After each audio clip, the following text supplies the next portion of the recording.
Shalom à tous. Nous allons voir aujourd'hui cette deuxième partie sur la réflexion, la jalousie de l'homme, partie 2. Deuxième partie, d'accord? Comme je vous avais dit, nous avons parlé de certaines choses dans cette première partie. Nous avons vu que l'homme il est méchant, l'homme est hyper jaloux.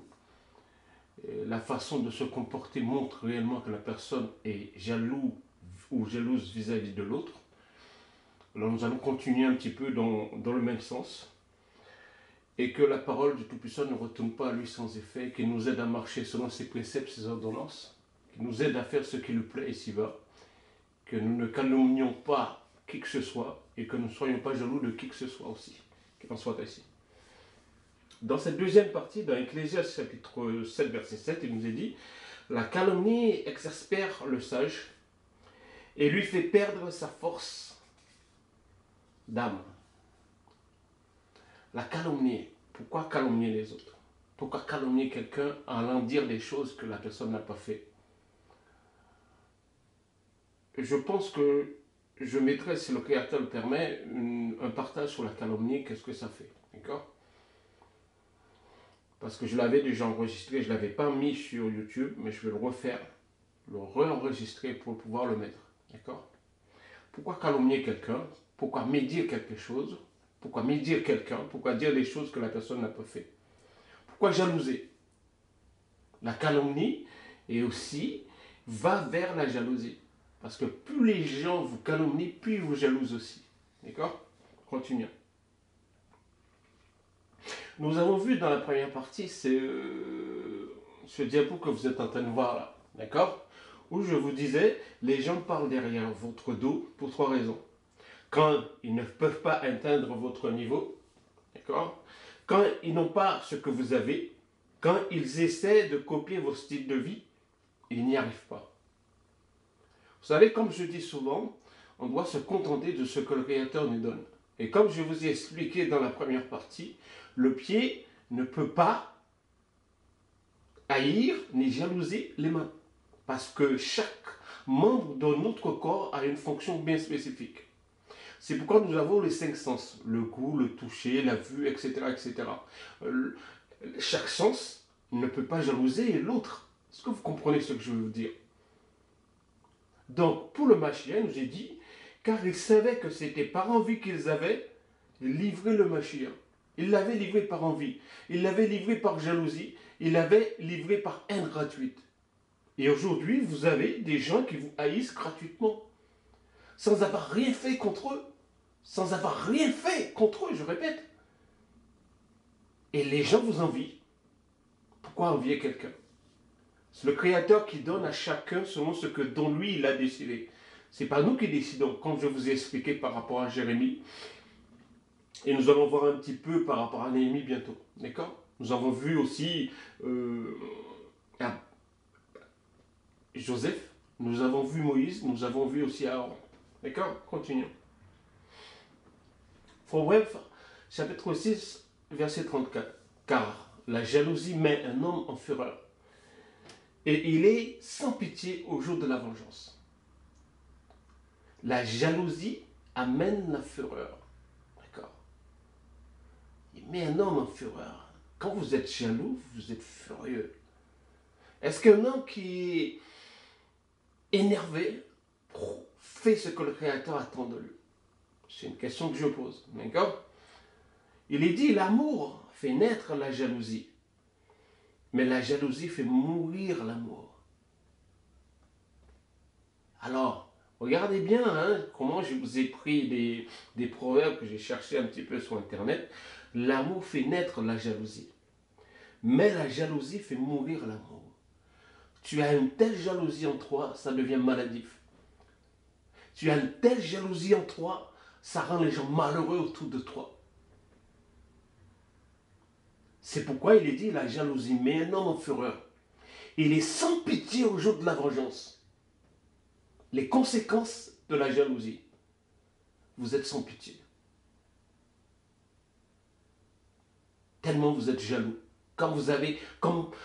C'est comme si vous avez cette obsession en vous de vouloir jalouser à tout prix, à accaparer les choses qui ne vous appartiennent pas. Continuons. Il nous a dit, les jalousies, à toutes les grandes gueules, faut arrêter de toujours se mêler de la vie des autres. Vous savez, c'est ce qui se passe encore aujourd'hui dans ce monde où nous vivons. Au lieu de s'occuper de leur vie, ils s'occupent de ce que font les autres. Se mêler de la vie des autres, il ne faut pas faire. Chaque fait, c'est aller comme il l'entend selon ce que le Créateur lui a donné. À force de toujours se mêler de celle des autres, vous oubliez la vôtre. Je sais que beaucoup diront, ah, mais il a fait le truc là, c'est pour moi, il envoie ça. Non. Dans le monde où nous vivons aujourd'hui, c'est ce qui se passe. Les gens sont jaloux. Et le Créateur, il en a parlé. Hein. Il en a parlé dans sa parole, le Tout-Puissant. Il est facile de faire du mal, racontant n'importe quoi. Regardez-vous avant. C'est pourquoi il est dit, retire la poudre dans ton œil avant d'enlever la paille qui est dans l'œil du voisin. C'est pourquoi nous devons nous examiner tout le temps. Demandez-vous pourquoi vous enviez tant les autres. Pourquoi vous enviez les autres? Pourquoi? Il a acheté une voiture, tu cours, tu achètes une voiture. Il achète une maison, tu cours, tu achètes. Et après, ils sont obligés de le saisir si tu n'arrives pas à les payer. C'est pourquoi, comme je vous ai dit ici, la troisième chose que les gens parlent derrière votre dos quand ils essaient de copier votre vie, ils n'y arrivent pas. Ils essaient, mais ils n'y arrivent pas. Parce que chacun, il faut que vous compreniez quelque chose, que nous comprenions ces choses-là. C'est le Créateur qui donne selon son bon plaisir. Ne croyez pas tout ce que vous entendez, ni même tout ce que vous voyez. Ne croyez pas tout ce que vous entendez, ni même tout ce que vous voyez. Rappelez-vous toujours que même le sel ressemble à du sucre. Vous prenez le sel, du sel blanc, d'accord? Vous regardez le sucre. Regardez quel. Est-ce que c'est avec le goût, vous allez voir la différence. Mais en regardant, vous regardez bien les deux, il n'y a aucune différence. C'est pourquoi il nous est dit, ne croyez pas tout ce que vous entendez, ni tout ce que vous voyez. Et c'est pourquoi j'aime dire, c'est quand je vis quelque chose, je suis capable de dire de quoi je suis capable de parler de ce sujet-là. Quand je dis quelque chose, je serai capable de le dire, parce que je l'ai vécu. C'est pourquoi je vous dis encore, rappelez-vous toujours que même le sel ressemble à du sucre. Faisons attention, mes bien-aimés. On ne doit pas être jaloux de quelqu'un. On ne doit pas envier les autres. Chacun a selon ce que le Créateur a déterminé. D'accord? Je continue. Là, j'ai pris quelques proverbes en créole. Jalousie, c'est famille associée. Jalousie, c'est frère à poison. Jalousie, c'est frère associé. C'est famille associée, jalousie. Et aussi, c'est frère à poison. Et c'est aussi frère associé. Alors, il faut connaître qu'est-ce qu'on fait. Pourquoi on jalousie à monde? Pourquoi tu jalouses la personne? L'envie fait souvent appel à la sorcellerie. La méchanceté naît de l'envie. C'est pourquoi il a dit la jalousie est la famille de la sorcellerie. Jalousie, c'est famille associée. Jalousie et poison sont frères et sœurs. L'envie fait souvent appel à la sorcellerie, la méchanceté fait naître de l'envie. C'est pourquoi il nous a dit jalousie, c'est frère à poison. Et je reprends la même chose, jalousie et sorcellerie sont frères. Jalousie, c'est frère associé. Au cas jalousie en monde tellement qu'au cas où il y a un marabout pour faire mon mal. Moi je le dis en français maintenant. Les gens sont tellement jaloux. Ils vont te faire du mal en allant voir les sorciers, en allant voir les marabouts. Mais je dis souvent, tu peux aller voir qui tu veux, tu peux aller faire ce que tu veux. Si quelque chose doit arriver à quelqu'un, c'est le Créateur qui le déterminera. C'est pas toi en allant voir les sorciers. C'est pas toi en allant voir les marabouts. C'est pas toi en allant donner à boire n'importe quoi à quelqu'un pour le rendre tébé, hein, pour le castrer. La jalousie est une maladie, la jalousie maladive, qui ronge le cerveau de beaucoup de gens. Cela les met en colère et ça les rend méchants, ça les rend méchants. La méchanceté naît l'envie. C'est pourquoi il est dit la jalousie est maladive.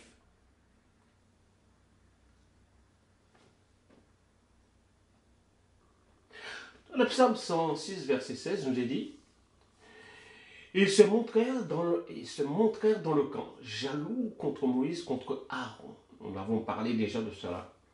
Le Saint du Tout-Puissant. Néhémie, chapitre 9, verset 7, excusez-moi, il dit, c'est moi le Tout-Puissant, qui a choisi Abraham, qui l'a fait sortir de Ur en Chaldée et qui lui a donné le nom d'Abraham. Au début, c'était Abraham, après c'est Abraham. Qui a changé son nom? Qui l'a appelé? Qui l'a envoyé? Qui l'a choisi? C'est pas Abraham qui le fait, c'est le Tout-Puissant. Et sinon, quand vous devriez comprendre quelque chose, tout ce qu'un homme a ici-bas, il l'a parce que le Créateur lui a donné. Et quand le Créateur dit aussi, il enlève sa main, il peut laisser Satan toucher la personne. Et je vous ai déjà expliqué, Satan ne peut rien faire sans l'autorisation du Tout-Puissant. Il ne peut rien faire. Les gens heureux ne perdent pas de temps à faire du mal aux autres. Pourquoi aller faire du mal? Tu es bien dans ta peau, pourquoi aller faire du mal? Parce que tu es mal dans ta peau, tu vas courir faire du mal. Tu vas courir faire la sorcellerie à quelqu'un.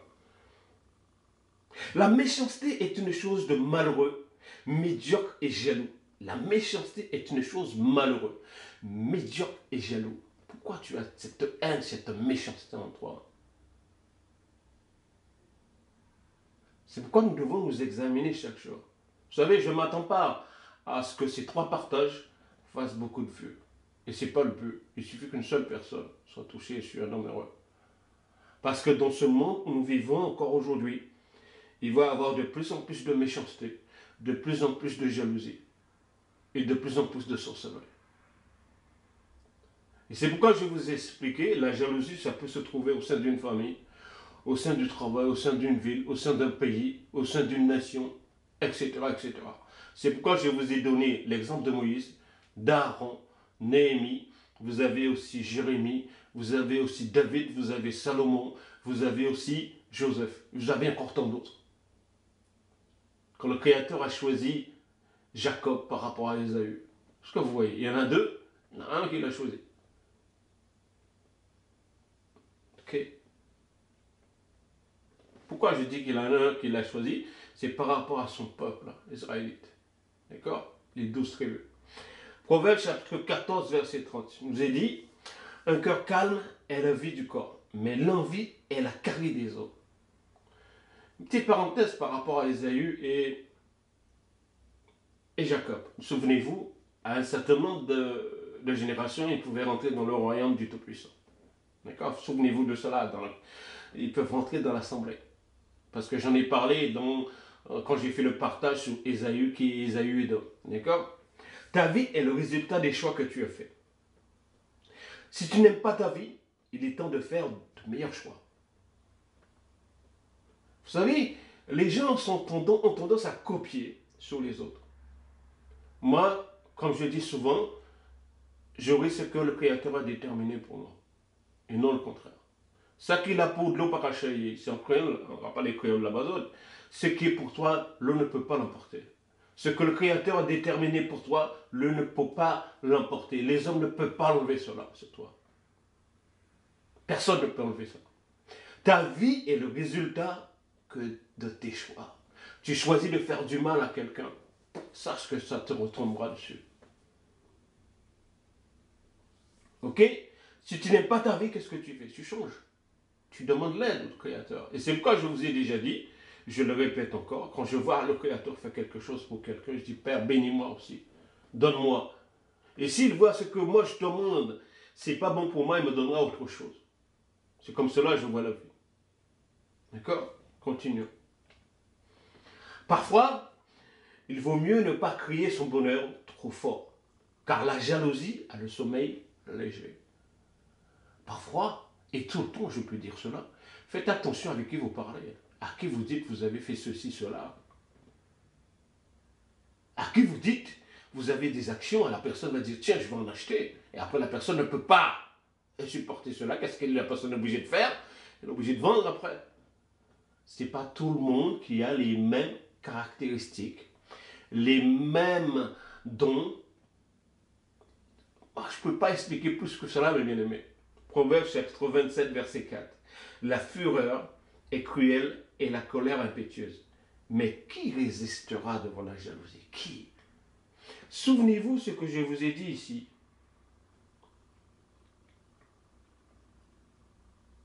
La jalousie met un homme en fureur. Il est sans pitié au jour de la vengeance. Vous prenez ça et vous prenez ici, Proverbe chapitre 27, verset 4. Mais qui résistera devant la jalousie? Qui peut résister devant cela? Pardon. Et je tiens à signaler encore aujourd'hui, je parle de la jalousie de l'homme. C'est quelque chose de spécifique que je suis en train de vous parler encore aujourd'hui. Les gens voient que tout ce que vous faites, vous réussissez, parce que le Créateur est avec vous, les gens vous jalousent. Souvenez-vous de Joseph. Partout où il allait, le Créateur a toujours été avec lui. Il a été en prison. Ils l'ont vendu, ses frères. Le Créateur a été là. Il a été en Égypte. Le Créateur a été là. Ok? Souvenez-vous de cela. Parce que les dons et les appels sont sans repentance. Lorsqu'il appelle quelqu'un, il lui donne tout ce dont que cette personne a besoin pour faire le pourquoi il appelle. Moi, je vous le dis, c'est quelque chose qui est véritable. Je vous avais parlé un petit peu dans la première partie, cet homme qui maudissait, qui disait des choses au roi David lorsqu'Absalom, il fuyait devant son fils Absalom. Et cet homme-là s'appelle Shimei. C'est 2 Samuel chapitre 16, versets 5 à 14. Il dit, et voici sorti de là un homme de la famille de la maison de Saül, nommé Shimei, fils de Guéra. Il s'avança et prononça des malédictions. Vous savez, il y a encore aujourd'hui des gens qui vous maudissent. Vous devriez faire hyper attention à ça. C'est pourquoi quand le Créateur bénit quelqu'un, vous ne pouvez pas enlever la bénédiction. Vous pouvez faire tout ce que vous voulez. Parce que le Créateur, il dit quelque chose, cette chose ne peut pas retourner à lui sans effet. C'est pourquoi je vous dis, si vous voyez quelqu'un béni, eh bien tu dis, Père, bénis-moi aussi. Souvenez-vous, lorsque Jacob a béni, lorsque le père de Jacob l'a béni, excusez-moi, mes bien-aimés, qu'est-ce qui s'est passé? Isaïe a dit quoi? Père, bénis-moi aussi. Lorsque Isaac a béni Jacob, ah ben, parce qu'il a pris de son droit d'aînesse.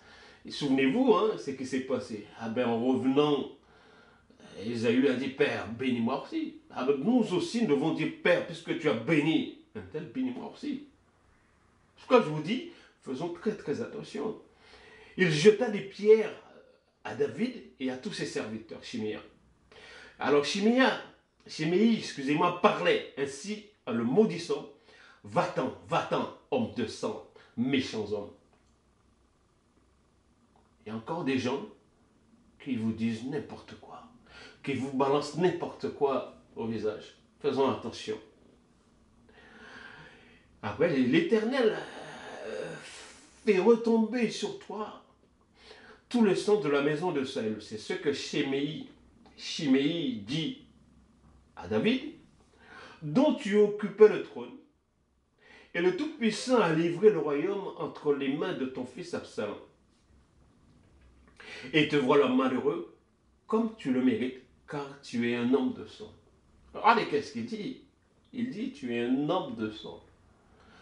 Et quand je vais dans 1 Chronique, chapitre 28, verset 3, le Tout-Puissant, regardez bien, c'est David qui parle. Le Tout-Puissant m'a dit, tu ne me bâtiras pas une maison, tu ne bâtiras pas, excusez-moi, une maison à mon nom. Car tu es un homme de guerre et tu as versé du sang.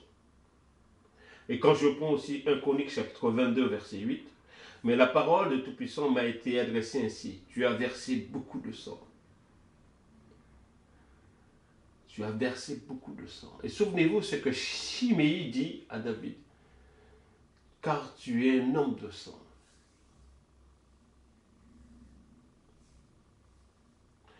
Vous savez, il faut faire vraiment très très attention. Cet homme-là, il a maudit David. Et nous allons voir un petit peu après ce qui lui est arrivé. David lui dit à Abishai, fils de Théouikra, il lui dit, qu'ai-je à faire avec vous? S'il maudit, c'est que le Tout-Puissant lui a dit, maudit David. Qui donc lui dira, pourquoi agis-tu ainsi? C'est pourquoi je vous dis, lorsque vous voyez les gens qui maudissent les autres, si le Créateur les envoie, c'est leur problème avec lui après.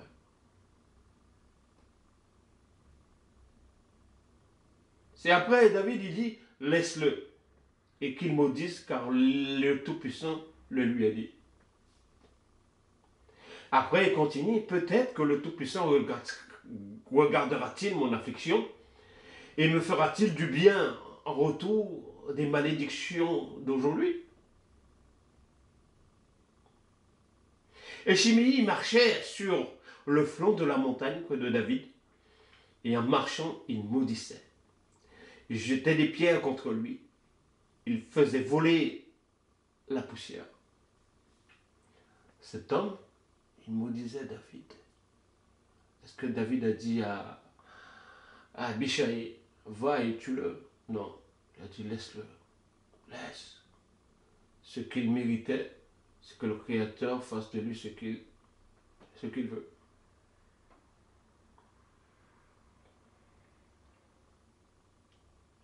Vous savez, il faut laisser le Créateur faire ce qu'il a à faire, avec qui il veut et quand il veut. On continue. Regardez bien, hein, qu'est-ce qui s'est passé? Cet même homme, Shimei, regardez, hein, c'est qu'il a fait du mal à David, mais il va avoir des conséquences après derrière. Ça prend du temps. Hein. Vous savez, c'est pourquoi les gens disent qu'ils n'aiment pas la patience. Moi, j'aime beaucoup cela. J'aime la patience. Quand je vois les choses sont difficiles, je dis, Père, donne-moi la patience, parce que l'épreuve de ma foi produit la patience. L'épreuve de notre foi produit la patience. Dans 1 Roi chapitre 2, versets 41 à 46, on informa après que Salomon ait pris la place de son père en tant que roi d'Israël, il avait mis certaines choses en place. Alors on informa Salomon que Shimei était allé à Jérusalem à Gath. Et le roi le fit appeler. Il lui dit, sache bien que tu mourras le jour où tu sortiras pour aller de côté ou d'autre. Et ne m'as-tu pas répondu, c'est bien, j'ai entendu. Ce qui profère de votre bouche va vous condamner et va aussi vous justifier. C'est pourquoi je vous dis, on doit faire vraiment très très attention. Cet homme avait conclu quelque chose avec Salomon au sujet d'où il devait rester, ne pas sortir de la ville. Sinon, il y aurait eu des conséquences. Il dit, et ne m'as-tu pas répondu, c'est bien, j'ai entendu. Pourquoi donc n'as-tu pas observé le serment du Tout-Puissant et l'ordre que je t'avais donné? Et le roi dit à Shimei, tu sais au-dedans de ton cœur tout le mal que tu as fait à David, mon père. Le Tout-Puissant fait retomber ta méchanceté sur ta tête. Qu'est-ce qu'il avait dit à David? Souvenez-vous. Il avait dit à David, va-t'en, homme de sang, méchant homme. Il dit, le Tout-Puissant fait retomber sur toi le sang de la maison de Saül, dont tu occupais le trône. Et le Tout-Puissant a livré le royaume entre les mains de ton fils Absalom. Et te voilà malheureux comme tu le mérites, car tu es un homme de sang. Ce qu'il avait dit à David. Et regardez qu'est-ce qu'il dit après. Regarde qu'est-ce qui lui arrive après. Tu sais au-dedans de ton cœur tout le mal que tu as fait à David. Mais le roi Salomon, et qu'est-ce qu'il dit? Sera béni et le trône de David sera pour toujours affermi devant le Tout-Puissant. Et le roi Salomon donna ses ordres à Bincha, fils de Jéhojada, qui sortit et frappa Shimei. Et Shimei mourut. Le royaume fut ainsi affermi entre les mains de Salomon. Aujourd'hui, tu fais du mal à quelqu'un, ben demain, il y aura des conséquences. Ne soyez pas jaloux. Pourquoi je vous dis, lorsque les gens vous maudissent, tu Père, c'est toi qui sais ce qui doit m'arriver. Dans Ecclésiaste chapitre 10, verset 20, il dit, ne maudissez pas le roi, même dans ta pensée. Ne maudissez pas, ne maudissez pas. Et ne maudis pas le riche dans la chambre où tu couches. Regardez par rapport à Balaam. Il dit, comment maudirais-je celui que Tout-Puissant n'a pas maudit? Comment tu peux aller maudire quelqu'un que Tout-Puissant n'a pas maudit? Comment tu peux aller faire cela, maudire? Comment Shimei a-t-il été pour maudire David alors que c'était un homme selon le cœur de Tout-Puissant? C'est pourquoi je vous dis encore, les gens vont vous dire, oui, vous avez de la malédiction, vous êtes maudit, vous êtes ceci, vous êtes cela. Aussitôt, les gens aiment dire, ah, des petits cochonneries comme ça. Ils aiment parler comme cela au sujet des gens. D'accord? Comment maudirais-je celui que le Tout-Puissant n'a pas maudit? Comment serais-je irrité quand le Tout-Puissant n'est point irrité? Comment et pourquoi? Nous avons aussi parlé dans la première partie de la jalousie de l'homme. Et si le mari est saisi d'un esprit de jalousie, si le mari est saisi d'un esprit de jalousie, qui résistera devant la jalousie? Souvenez-vous, hein? Et il y a des soupçons sur sa femme qui s'est souillée ou qu'il est saisi d'un esprit de jalousie. Et il y a des soupçons sur sa femme qui ne s'est point souillée. Vous savez, la jalousie met un homme en fureur. Et c'est pourquoi encore vous voyez des couples, ils sont tellement jaloux, mais l'amour après est étouffé. L'amour de l'un pour l'autre est étouffé à cause de la jalousie. L'amour fait naître la jalousie, mais la jalousie détruit l'amour. Garde une certaine distance avec les gens qui n'admettent jamais qu'ils ont tort. Car ils essaieront toujours de te faire croire que le problème vient de toi. Ta vie, c'est une catastrophe. Tout ce que tu fais, c'est de la merde. Tu dis c'est à cause des autres. Tu mens matin, midi et soir, et tu dis c'est à cause des autres. Alors, ce que nous devrions faire, c'est de prendre quoi? Des distances avec ces gens toxiques. Ces gens toxiques. Il y a des gens qui sont toxiques, mes bien-aimés, je vous le dis. Je continue. Ecclésiaste chapitre 4, verset 4. J'ai vu que tout travail et toute habileté dans le travail n'est que jalousie de l'homme à l'égard de son prochain.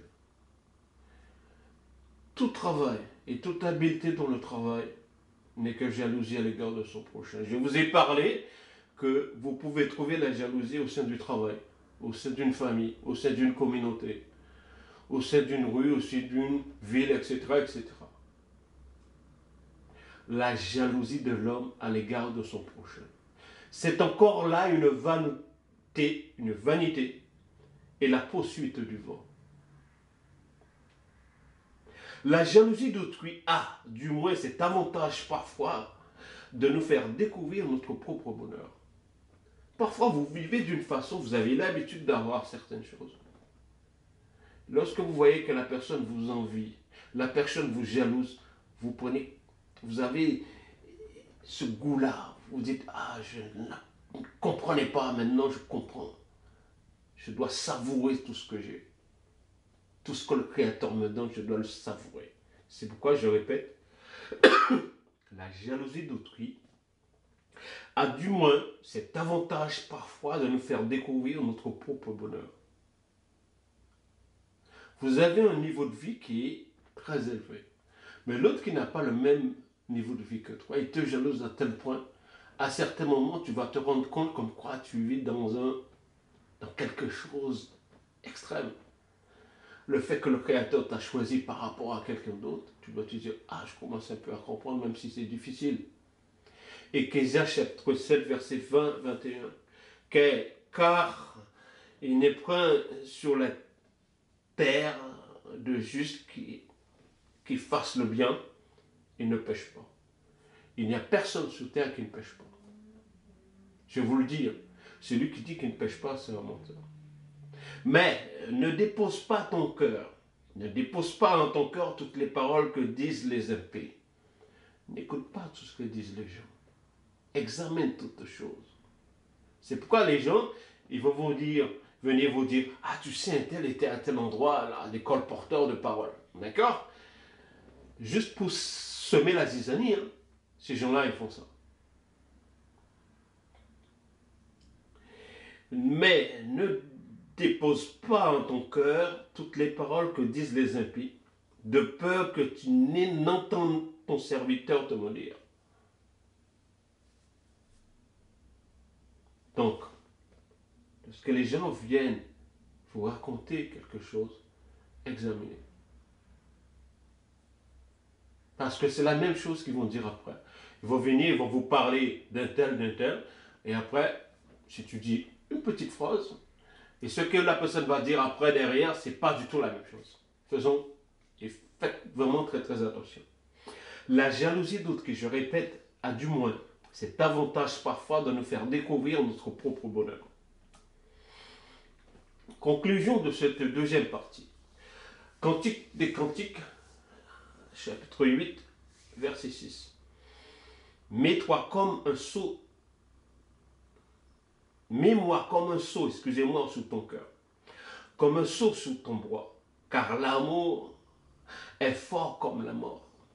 La jalousie est inflexible comme le séjour des morts. Ces ardeurs sont des ardeurs de feu, une flamme du Créateur. Jalousie, c'est famille associée. Jalousie, c'est la famille de la sorcellerie. Alors faites attention. Quand vous êtes épris d'un esprit de jalousie, ça peut faire des dégâts, mes bien-aimés. Souvenez-vous, ils étaient jaloux de Moïse, jaloux d'Aaron, jaloux de Joseph, etc. Il y a eu des conséquences derrière. La jalousie est un parasite. Vous savez, c'est quoi un parasite? Qui se nourrit volontiers de tous les mensonges et qui devrait être soigné par la vérité. Vous connaîtrez la vérité et la vérité vous affranchira. Un tel vous dira, ah, un tel m'a dit, tu es jaloux de moi. Pourquoi il est jaloux? Jaloux de quoi? C'est quoi je vous dis, moi je vais jalouser qui? Personne. Je sais qu'est-ce que ça veut dire avoir quelque chose. Je sais aussi qu'est-ce que cela veut dire ne rien avoir. Je sais de quoi je parle. Je ne veux pas développer quoi que ce soit ici, mais je sais qu'est-ce que ça veut dire. Alors, l'amour est fort comme la mort. La jalousie est inflexible comme le séjour des morts. Parce que les gens vont aller te faire de la sorcellerie. Parce que tout ce que tu fais, tu réussis. Ecclésiaste chapitre 7, verset 14, vous avez aussi le verset 13. Il est dit, considère les œuvres de Tout-Puissant, car qui pourrait haranguer celui que le Tout-Puissant a courbé? Qui pourrait haranguer celui que le Tout-Puissant a fait quoi? A béni. Le Tout-Puissant a appelé. Qui peut faire cela? Tu es jaloux parce que la personne a été appelée par le Tout-Puissant? Ça ne sert à rien de faire ça. Il est bon que tu t'attaches à telle chose et que tu t'éloignes de telle autre pour ne point souiller tes mains, car tout vient à ceux qui craignent le Tout-Puissant. Tout vient à ceux qui craignent le Tout-Puissant. Le malheur atteint souvent le juste, mais le Tout-Puissant en délivre toujours. D'accord? Il va y avoir une troisième partie, c'est celle-là. D'accord? Je ne suis pas fini, bien aimé, mais je vous dis, faisons attention. Pourquoi je vous dis, certaines personnes, leur vie est les résultats de ce qu'ils sont en train de faire. C'est pourquoi je vous dis encore aujourd'hui, nous devrions faire vraiment très très attention. Mais l'envie est la carie des hommes. Il ne faut pas envier les hommes. Il ne faut pas envier.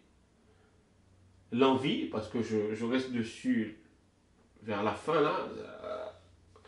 Pourquoi? Parce qu'on va en parler dans la troisième partie. N'enviez personne. Le Créateur te donnera ce dont tu as besoin pour vivre ici-bas. Ne vis pas au-delà de tes moyens. Tu as les moyens de voyager, ne va pas imiter quelqu'un qui voyage, qui a... D'accord? Tu n'as pas ce moyen pour pouvoir voyager, ne va pas imiter la personne qui voyage. Si tu as les moyens, fais pareil. D'accord? Il y a des gens qui n'arrêtent pas de dire, ah, un tel voyage, un tel fait des croisières. C'est son problème si cette personne l'a fait. Mais tu ne sais pas les crédits que la personne a fait pour aller en vacances. Tu vas vouloir imiter, mais tu ne sais pas ce que la personne a fait. C'est pourquoi je vous dis, faites attention, faites avec les moyens que vous avez pour pouvoir vivre le mieux possible. N'enviez pas les gens. Ne jalousez pas les autres. Un tel a une voiture, tu vas aller acheter, courir faire la même chose. Tu ne sais pas ce que la personne a fait pour avoir cette voiture. Alors ne fais pas la même chose. Père, sois glorifié, sois exalté. Que nous ne soyons pas envieux envers qui que ce soit. Que nous ne jalousons pas non plus qui que ce soit. Que tu nous donnes le pain de chaque jour. Que tu nous donnes ce que nous avons besoin, nous aurons besoin pour vivre ici-bas. Et que ta renommée soit connue sur toute la terre. Qu'il en soit ainsi pendant notre pèlerinage terrestre. Ainsi soit-il.